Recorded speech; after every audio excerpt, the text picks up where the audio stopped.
course, the most important part of More Customers App Store comprises of products.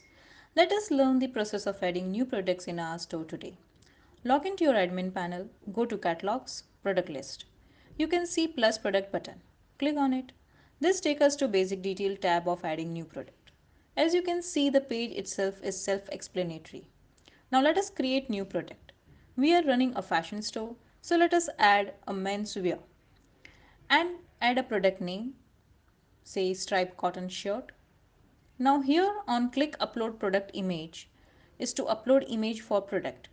You can upload multiple images, say up to 10 for same product. It is very important to upload better quality image for your product. As we all know, visually pleasing images in itself speaks thousand words.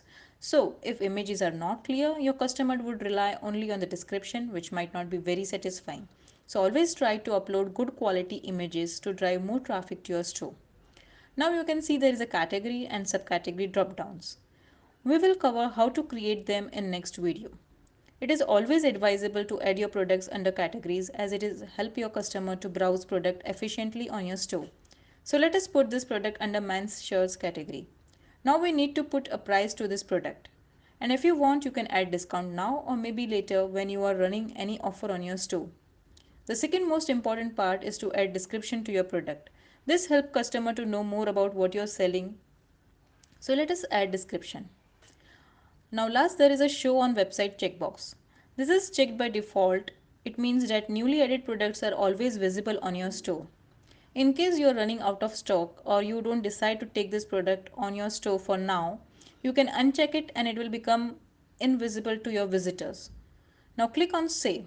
Your new product is added. Let us see on website how it looks.